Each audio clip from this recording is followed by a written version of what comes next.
You're not a starving artist. You're just still treating music like a hobby or some kind of side quest. So welcome to episode 3 of the series where I'm helping you see that there's more than one way to make it in music. Today we are diving into the world of freelance songwriting, music creation, whatever you want to call it. It's an option that I think many creative people don't realize is an option for them, and it is a shame, really. And just as a reminder, I use the term songwriting to embody anyone who falls under the music umbrella. Artists, producers, songwriters, all fit into the realm of songwriting in my book. So what actually is freelance songwriting? What does that even mean? In simple terms, it's really just taking your musical skills, packaging and selling them directly to a customer. I'm sure this isn't the first time you've ever heard the phrase to be freelance in anything, but I don't think when you hear the word freelance, you think of musicians a lot of times. And if you do, you think of maybe people who are background singers or people who play instruments and tour with artists and stuff like that. That's at least what I used to think about when people would mention freelance. But as a songwriter, at least with the people I've crossed paths with, it seems as though being a freelance songwriter is not the norm. And the freelance part of it comes from there's no real agent or corporate entity that's funneling the clients over to you. It means you're gonna have to put in some work to get your clients. The same way a freelance graphic designer or, I don't know, plumber would do. You've got to figure out how to get clients to you so that you can continue to have the revenue stream that you're looking for. And this is basically the world of freelance. You are the product and you are the storefront. You need to figure out your policies, your pricing, your hours of operations. And trust me, the policy part is so important, not only just for you to have a system and workflow to abide by, but when a customer comes and visits your store, it's not just the wild, wild west. There are workflows and procedures that are in place to keep you organized and to keep your customer satisfied and knowing that you are actually a professional and you know what you're doing. And as you work on different projects, different issues may arise. So you might not have a policy for every single thing known to man. Like, we don't always know what's going to happen, but there are some predictable things that could and likely will happen. Customers not being satisfied with something you worked on. You need to have your refund policy, your, what word am I thinking? Your revision policies. If the customer does like what you made, if the customer really does like your song, but maybe there's a couple of things that need tweaks, do you have rules and regulations around your revision policies? Because I've definitely worked with clients in the past when I was early on in my freelance songwriting career that were constantly asking for edits and tweaks, and I just wanted to make them happy, so I kept saying yes. And then a project that maybe should have only taken a couple of days ends up turning into a 4 to 5 week songwriting process because now we're tweaking all of these different things. So I came up with a policy, that after a certain amount of tweaks, there is an additional charge. And that actually really managed the amount of requests I was getting for tweaks because some customers might be a little more difficult than others. And I'm not saying that you don't want to make the customer happy. I'm just saying sometimes the issues aren't as serious as we may think they are, especially when there's an additional charge involved. But of course, if you really messed up the song, you should fix it. So yeah, if I did something that was catastrophic and I knew I needed to fix, I would just fix it. But that's how I run my storefront. You might want to run your storefront differently. When it comes to freelance songwriting, I would say the ceiling is as high as your creativity can go. If you can think of a cool way to package a musical service to sell directly to the consumer that people actually want to get from you, then run with it, go with it, stack up all the money. I've been hired for very miscellaneous projects that some I never would have even considered are something people would exchange money for. Something as simple as, of course, just writing a full song, recording songs for people on special occasions. I've done that before. Like one time, I think it was like a track runner or something. They were throwing this person a party and they wanted to play a song for her, like when she walked in, and they wanted the song to have lyrics that were special to her and like the track team and like all kinds of stuff. So we did a cover and changed the lyrics lyrics to fit the party's occasion and like what they were celebrating. And that's what I got paid to do. It was really fun. They were really excited and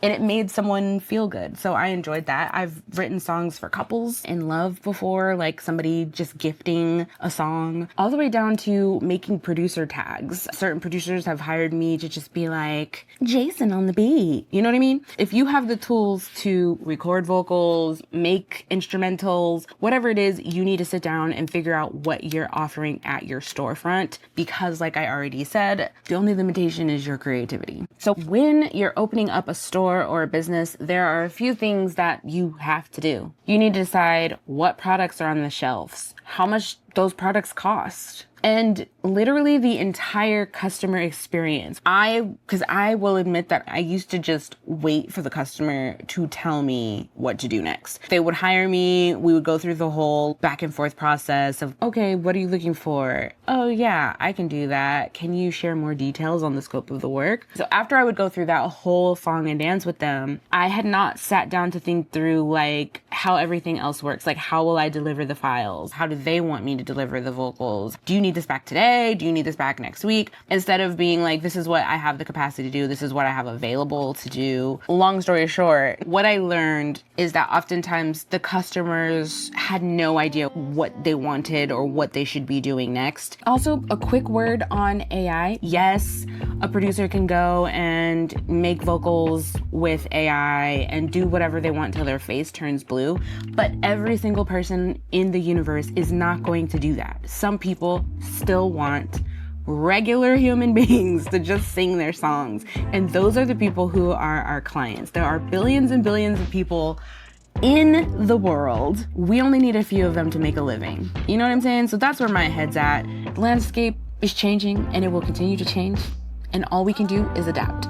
So I know I just said a lot. Let's pause and I'm going to give you a plan of action to start designing your own storefront. I've made like a whole list. So think about this kind of stuff. How does the client pay you? What payment methods do you accept? Because that can also deter customers or make more customers come to you. When I started offering freelance songwriting on my personal website, I noticed obviously the more payment types that I accepted, the more clients you get. So if it's within reach for you to be able to offer different types of payment methods, I would suggest you do it. You might want to consider if a lot of your clients are coming from overseas, do you have something that's conducive for a client, an international client, to be able to pay you? Because in my case, a lot of my freelance songwriting stuff was coming from a lot of customers overseas. Also thinking about your price, your actual prices. Do you have higher end pricing?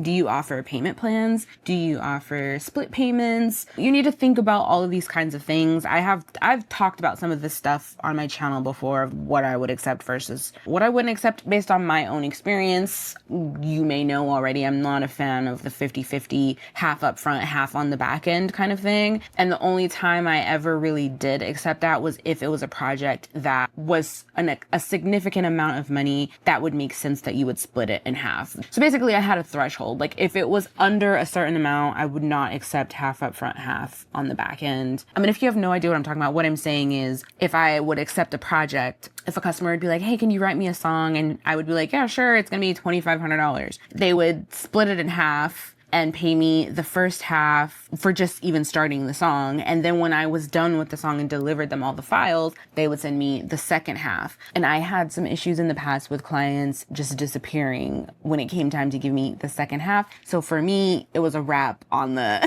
half up front, half on the back end thing, unless I've been working with you for so long and I just had a lot of trust in you. These are the things you need to think about. But anyways, let's get back to our plan of action. So what I just said is think about how the client pays you, what payment methods you accept, what are your terms of service? Are there no refunds after a certain amount of time? Do you offer revisions or tweaks? And if so, how many times will you offer it before you charge something? And if there's an actual issue where the customer just genuinely doesn't like your work, is it strictly a no refund thing, or do you offer partial refunds? Do you have specific turnaround time? Like when I first started, I used to just try to deliver as quickly as possible because I was trying to be competitive. So I would be like, oh yeah, I'll have your song back to you in 24 hours. But as time went on and the more clients I got, that became very unrealistic. So I had to sit down and set up a realistic turnaround time schedule for me. And it went from 24-hour turnaround time to 3 days, 3 business days. And now I think I'm at a point where it's 2 to 3 week turnaround time, because in addition to doing freelance stuff, I also work on my YouTube channel and I'm running my business. So it's not as easy for me to stop what I'm doing and work on songs. Consider your actual life, your actual capacity, mental capacity to do the project, and think about your pricing. And I'm sure there's all kinds of different ways to figure out your pricing. I've seen all kinds of different formulas online. I used to just go by, in the beginning, it was a mix of what I actually wanted to be paid versus what my competitors were charging. So I did do some research to see what were people on SoundBetter or just across the internet. Like sometimes if you just Google phrases like freelance songwriter, songwriting services, whatever, see what people are charging, and you can see from like their reviews if they are getting clients and stuff like that. So I did that to figure out like where I should be at. And then also some of it was just trial and error. I definitely was underpricing in the beginning because I didn't fully know what I was doing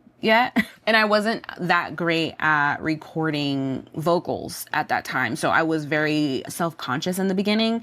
And when I say I wasn't good at recording vocals, I mostly mean I just didn't have the most impressive equipment. So I was very concerned that maybe it didn't sound as good as it could. So I started on the lower end to see where I was at and what people would say yes to and what people would say no to. Early on, I was definitely in the lower end of charging like $250, $300, $350. And I stuck there for a while, and I had a really good amount of clients that I was okay with that for a while. And then when I started upgrading my equipment, I slowly went up. And also I started factoring in how much I actually wanted to be paid for my time. And I started testing new prices. So I feel like that's a good way to go about it, is if you send some proposals, or if someone's like requesting your prices and you give it to them and they're like, "Ooh, that is so expensive," you might need it.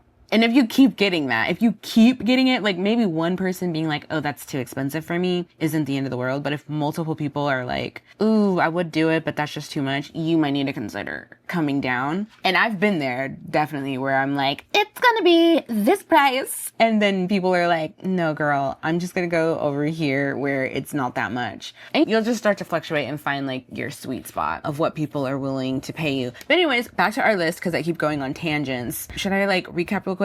How does the client pay you? What payment methods do you accept? What are your terms? Revisions, refunds, turnaround times. What do you need them to send you to get started? This is actually really important. I know it sounds obvious, but honestly, I didn't think about this when I first started. What I would do is I would be like, "Okay, let's start the project." And then I would go and like open stuff up and then realize I didn't have half of the things that I needed. And it might not just be files. Like, of course you need like the instrumental, maybe the lyrics if they've already written the song. I like to have notes. Like, what exactly are you expecting from me? What are you wanting out of this song? Just send as many details as you can send me. Those were the kinds of things I would ask for. Something I discovered I didn't like was when I was doing demo vocals. If somebody wrote a full song and wanted me to just record the vocals for them, I prefer a human being to send me a reference. Some people would send like the melody just like on piano, like do, do, do. And I realized I absolutely hate that. It takes me forever to learn the song. It's just easier if somebody were just singing a reference, even if the reference was crappy, because some people would be like, "Oh my gosh, I have such a terrible voice. I don't want to send it to you." And it's just like, I actually really don't care if you can't sing. I just want to know how the song goes. Like, just turn on some auto-tune and send me a reference so I can understand where the lyrics actually go. So yeah, this is a tangent that I'm going down, but all that to say is if you have preferences that's going to help you work faster and get the song done in a better way, that's going to be part of your storefront policies. Moving back onto our list, do you expect Now we're getting into like publishing and admin, because obviously in music, there are some more complicated aspects.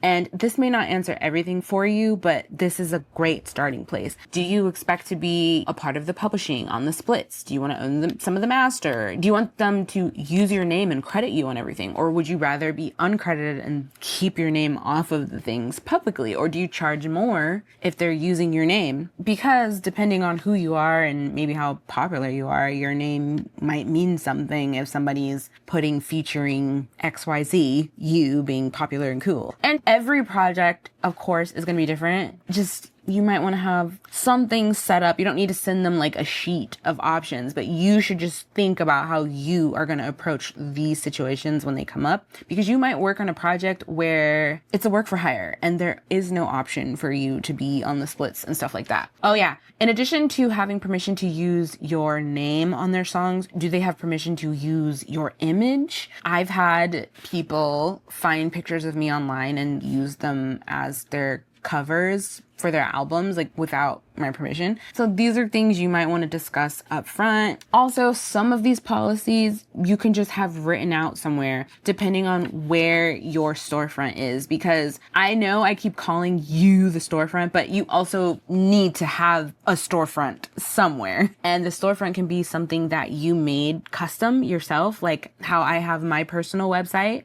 Your storefront could be on a platform that already has clients who are looking for people like you. I hope I'm making it clear that you don't have to do freelance songwriting the way I did freelance songwriting. And I wish I could find a better term for freelance songwriting, because I just look at it as you being a songwriter and finding a way to package your creativity to make a living and to work directly with consumers. Because working the directly with consumers thing is what helps you avoid the needing a manager, needing a label, needing a publisher, needing all of these things, because people are coming directly to you for what you have to offer. And it's my absolute favorite thing. I'm strictly talking about actual skills and stuff right now, but some of you, like as artists, there are so many cool things you can do, and it could come down to your performances, offering certain things, shows, merch, whatever. I imagine all of this as freelance. If you made an album and then got it pressed, I don't know, to vinyl, and then you made some cool t-shirt package kind of thing for your diehard fans, if you're the kind of person who has diehard fans,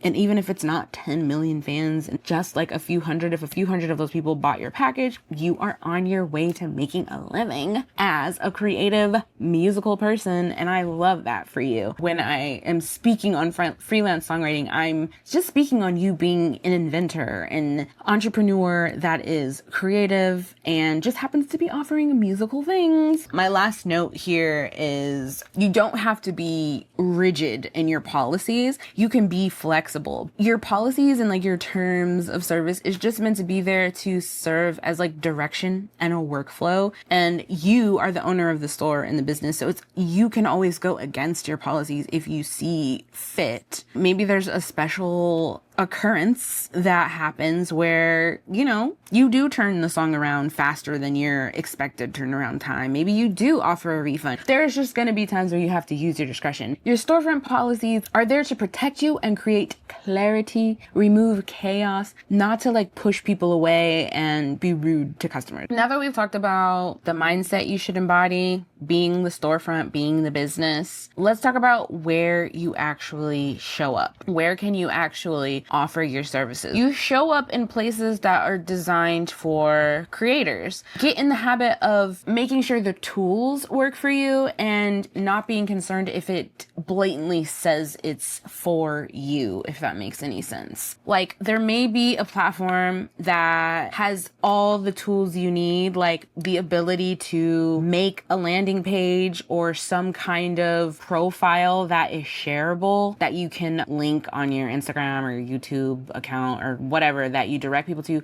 that then can process payments and allow you to list your services. And sometimes it might be unorthodox. Like in the height of my freelance songwriting, when it was like my bread and butter and it was like what I was mainly focused on, when I was doing it on my personal website, there wasn't blatantly a place that was like sell songwriting services. I was using Squarespace. They had tools that allowed me to build a website and have customers come there and add things to their cart and make a purchase using Stripe, PayPal, whatever other payment methods may have been available at the time. And it allowed me to create this system of selling songwriting services through a tool that was meant for ebooks and courses and that kind of thing, or like booking coaching calls. Like, even though I wasn't booking coaching calls, I was able to sell the packages and collect the money. That's the point I'm trying to get at. So even though it may not be spelled out, written in plain that it's for songwriters, doesn't mean that you can't break the rules. And maybe that's not the right term to use, because I don't want to encourage you to do anything that you're not supposed to be doing. But what I mean is, just because it's not literally designed for you, it doesn't mean you can't use it. You know what I'm saying? I feel like that was clear, but I just wanted to reiterate. But anyways, platforms that you should probably take a look at that I believe are still relevant at this time are SoundBetter, BeatStars, Fiverr, Bandcamp, and I'm sure there's plenty others that some I've probably never heard of, some that may be more relevant than what I just said. But this is a starting place for you. You can Google and find more things that are an even better fit for you. But these are places that customers are looking for musical things and willing to spend a little money. And you can just set up and get ready to go there. And I do want to remind you that it's more than just setting up a profile. It's more than just existing, but existing is half of the battle. Being discoverable is half of the battle. You are going to have to do work to get people to notice you. It's not like just showing up on SoundBetter, just building your website is not going to be like this magical pill to where you're suddenly making a living in music. There's more pieces to the puzzle. And of course, the biggest piece of the puzzle is attention, marketing, all of that kind of thing. And of course, social media and running ads will likely be your best friend. All that to say, don't allow yourself to be boxed in by the tools that are presented to you or not presented to you. Think about what your strategy and your plan is. If you're like, oh, I want to sell my songwriting services and I need these type of tools, just look for the platforms that offer the kind of tools that you need to make your storefront a thing. And once you build your storefront, start planting the seeds to become discoverable. One thing we know for sure is the music industry is unpredictable, and there will be seasons where money is flowing, and there could be seasons where maybe the money's not flowing the way you thought it was going to be. And this is the time when you need as many options as possible that you can go back to and shake some trees, make some extra income. And I love freelance songwriting for that. And I also loved it as a full-time thing, but focus shifted, goals shifted. So that's where I'm at. Having different income streams available to you is like having insurance in this unpredictable industry. As I've mentioned, you are not a starving artist. You just haven't started thinking about music as a business. You're treating it like a side quest. You need to build that storefront and take some time to think about your skills and what you have to offer and how you can package them as a service to sell directly to consumers. That is freelance songwriting. And now that you've learned what it means to be a freelance songwriter, I suggest you watch this video next, where we are going to talk about how to start making passive income through licensing your music.